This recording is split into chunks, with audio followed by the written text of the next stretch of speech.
Hello everyone! Today we're going to talk on how to take care our string of bananas. By the way, my name is Mercy and welcome to my channel.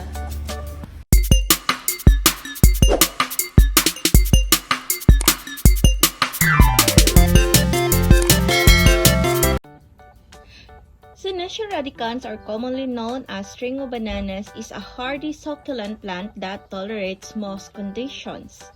They produce small, white, yellow, or lavender fuzzy flowers similar to string of pearls. The flowers have a sweet spice cinnamon scent. Have you tried to smell the flower of your Senecio radicans, mga besh? Well, it's worth a try.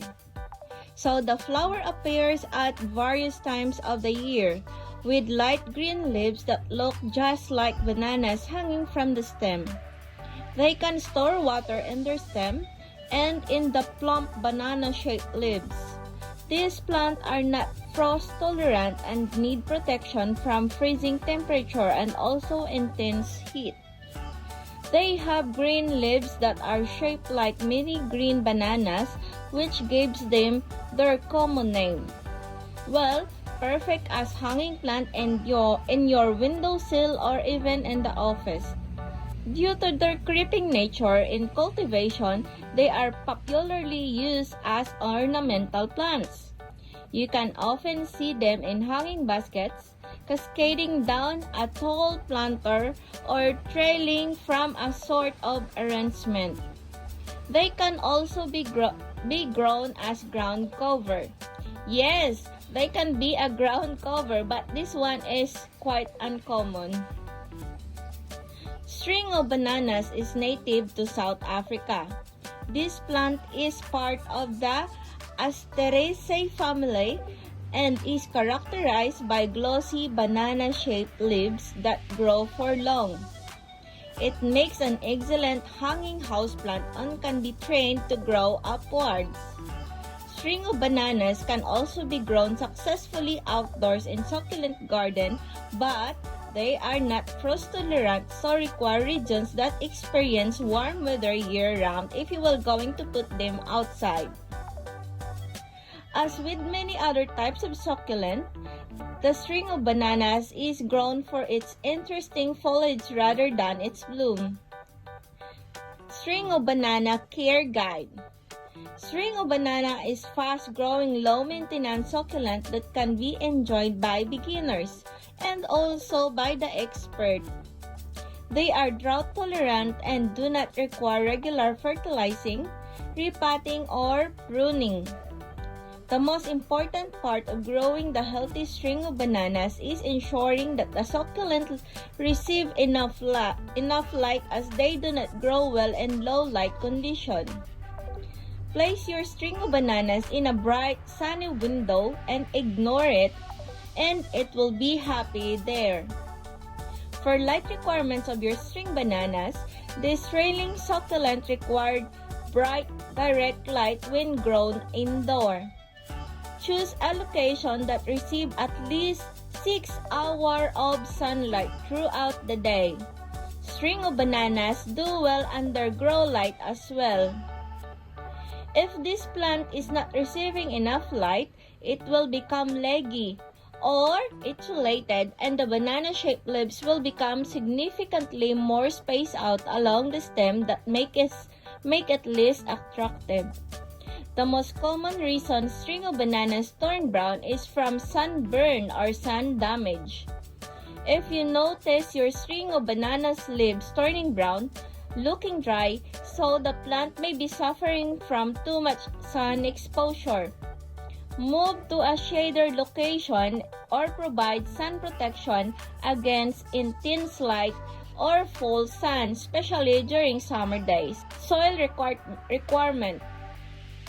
String of bananas is a succulent, so it requires a well-drained soil mix in order to help prevent root rot. You can purchase pre-mixed cactus or succulent soil or mix your own at home. A simple mixture of 2 parts potting soil 1 part perlite and 1 part pumice or sand will provide your string of bananas with adequate drainage. Well, I have a video on how do I make my own succulent mix that I am using, and I will drop the link below for you to be able to watch it as well. For water requirements. This hardy succulent is considered to be drought tolerant with low water needs. There is no such schedule for how often a string of bananas will need to be watered, as this can be depend on a variety of factors, but as a general rule, the soil should be allowed to dry out completely between waterings, same as with other succulents, to be safe. It is better to underwater a string of bananas rather than to overwater, as they highly susceptible to root rot. Keeping the succulent planted in well-drained soil and ensuring that the pot has adequate drainage will also help to prevent root rot. String of bananas can also turn brown, become mushy, and then turn black from rot.